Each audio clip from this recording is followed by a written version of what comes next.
చంద్రాపురంలో సీతయ్య కుటుంబం అతిథి మర్యాదలకు పెట్టింది పేరు. ఒకసారి వికారుడనే దూరపు బంధువు వాళ్ళింటికి వచ్చాడు.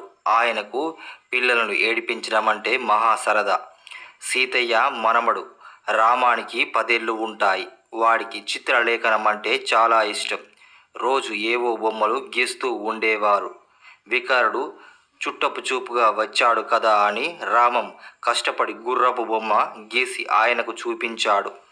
ఆయన ఆ బొమ్మను పొగుడుతాడని రామం ఆశించాడు. కానీ వికారుడు దాన్ని చూసిన వెంటనే గాడిద అంటూ పక్కున నవ్వాడు. అప్పుడే అక్కడికి వచ్చిన పక్కింటి కుర్రవాళ్ళు వికారుడి మాటలకు పకపక నవ్వారు.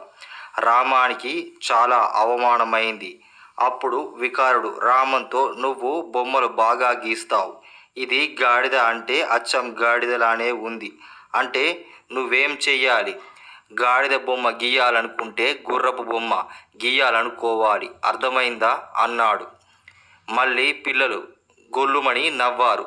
అప్పుడు వికారుడు రెచ్చిపోయి, ఇక మీద నువ్వు బొమ్మ గీసినా నాకు చూపించు, ఏ బొమ్మ వేస్తే ఏ బొమ్మ వస్తుందో చెప్తాను. నువ్వు చిత్రకారుడిగా రాణించడానికి ఈ విధంగా నేను సహాయపడతాను అన్నాడు. ఆ మాటలకు అక్కడి పిల్లలు పడిపడి నవ్వారు. రామానికి మాత్రం పౌరుషం వచ్చి వాడు తాను గీసిన గుర్రం బొమ్మను తీసుకొని పొరిగింటి చంద్రయ్య వద్దకు వెళ్ళాడు. చంద్రయ్య గొప్ప చిత్రకారుడు. రామానికి బొమ్మలు వేయడానికి ఆయన్నే ప్రోత్సహించాడు. చంద్రయ్య రామం చెప్పిందంతా విని వాడు వేసిన గుర్ర బొమ్మను చూసి, ఇది వరకన్నా ఇది ఇప్పుడు నువ్వు బొమ్మలు బాగా గీస్తున్నావు, కానీ నీలో తొందరపాటు ఎక్కువ. ఏ విద్య అయినా చాలా శ్రద్ధ కావాలి నేర్చుకోవాలంటే. నువ్వు శ్రద్ధగా నేర్చుకుంటానంటే నేను నీకు చిత్రలేఖనంలోని మెలకువలు చెప్తాను. కొన్నాళ్లకు నువ్వు చూపింది చూసినట్టు వేయగలవు అన్నాడు. రామంలో అంతకాలం లేని పట్టుదల అప్పుడు వచ్చింది. వాడు ప్రతిరోజు కొంతసేపు చంద్రయ్య వద్ద కూర్చొని ఏకాగ్రతతో చిత్రలేఖనము అభ్యసించసాగాడు. రోజు రోజుకు వాడి బొమ్మలు మెరుగుపడుతూ ఉన్నాయి. వికారుడు మాత్రం వాడిని వేలాకోలం చేస్తూనే ఉన్నాడు. ఇలా 2 నెలలు గడిచాయి. రామం ఒకరోజు చంద్రయ్యతో, నా బొమ్మలు వికారుడికి ఏమాత్రం మెచ్చుకోవడం లేదు, అది నాకు అసంతృప్తిగా ఉంది అన్నాడు ఎంతో నిరుత్సాహంగా. చంద్రయ్య కొంతసేపు ఆలోచించి తానే ఒక బొమ్మను గీసి రామాన్ చేతికి ఇచ్చాడు. ఇది నువ్వే వేశావని వికారుడికి చూపించు, ఆ తర్వాత ఏం జరిగిందో నాకు వచ్చి చెప్పు అన్నాడు. రామం ఆ బొమ్మను చూశాడు. ఇది గదాధరుడైన భీమసేనుడి బొమ్మ. బొమ్మలో జీవకళ ఉట్టిపడుతుంది, ఎంతో బాగుంది. వాడది వికారుడికి చూపించగానే నవ్వి, ఆంజనేయుడి బొమ్మ, నువ్వు ఆంజనేయుడి బొమ్మ గీయాలనుకున్నావు, కానీ జాంబవంతుని బొమ్మ తయారైంది అంటూ అపహాస్యం చేశాడు. ఇది భీమసేనుడి బొమ్మ అన్నాడు రామం చిన్నబుచ్చుకొని. వికారుడు పెద్దగా నవ్వి, నువ్వు ఒక యుగంలో బొమ్మలు వెయ్యాలనుకుంటే ఇంకో యుగంలో బొమ్మ వస్తుంది అన్నాడు. రామం చంద్రయ్య దగ్గరికి వెళ్ళి జరిగిందంతా చెప్పి, మీ దగ్గర మీకు కూడా బొమ్మలు వేయడం రాదు, అందువల్లనే నాకు చిత్రలేఖనం అబ్బడం లేదు అన్నాడు బాధగా. దీనికి చంద్రయ్య చిన్నగా నవ్వి, ఆ వికారుడిది మంచి బుద్ధి కాదని నాకు అనుమానంగా ఉంది, ఆయన ఎలాంటివాడు అని అడిగాడు. 2 నెలలుగా మా ఇంట్లోనే తిష్ట వేశాడు. నిర్మోహమాటంగా అడిగి మరీ అన్ని వంటలు వండించుకొని తింటాడు.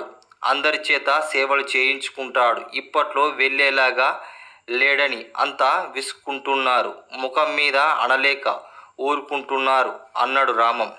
అయితే నేనొక బొమ్మను వేస్తాను, వికారుడితో సహా అంతా కలిసి ఉన్నప్పుడు ఆయనకు తప్ప మిగతా వాళ్ళందరికీ ఈ బొమ్మ చూపించు, నువ్వు వేశావని చెప్పు అని చెప్పాడు. వికారుడు తన వేలితో తనకన్నే పొడిపించుకున్నట్లు, కాకపోతే నన్నడుగు అంటూ అప్పటికప్పుడు ఒక బొమ్మ వేసి రామానికి ఇచ్చాడు చంద్రం. రామం చంద్రయ్య చెప్పినట్లే చేశాడు. ఆ బొమ్మను చూసిన వాడి తాత పంది అన్నాడు, బామ్మ దున్నపోతు అంది. తండ్రి గాడిద అన్నాడు. తల్లి ఎద్దు అంది. బాబాయ్ ఒకడు కుక్క, ఇంకొకడు నక్క అన్నారు. ఇదంతా చూస్తూ వినోదిస్తున్న వికారుడు ఉత్సాహంగా, ఏది నన్ను కూడా ఒకసారి చూడనివ్వు, నాకేమనిపిస్తుందో చెప్తాను అంటూ ఆ బొమ్మను తీసుకున్నాడు. అంతే, అతడి ముఖం పాలిపోయింది. ఆ బొమ్మ అచ్చం వికారుడిదే. గీసిన బొమ్మలో ఏ లోపం లేదు. సీతయ్య కుటుంబానికి తన మీద ఎంత విసుగు, కసి ఏర్పడిందో వికారుడికి అప్పుడు అర్థమైంది. ఆ కసి తీర్చుకునే అవకాశం కూడా తానే ఇచ్చాడు. రామం ఎంతో బాగా బొమ్మలు గీసినా దాన్ని వేరే పేరుతో పిలిచి వినోదించేవాడు. ఇప్పుడు సీతయ్య కుటుంబం అదే పని చేస్తే తాను తప్పు పట్టలేడు కదా.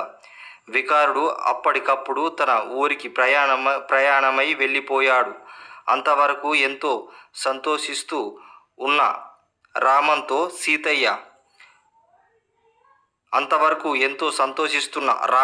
సీతయ్య, నీ బొమ్మలను వేలాకోలం చేయడం వికారుడికి అచ్చి రాలేదు, కానీ మాకు అచ్చి వచ్చింది అన్నాడు.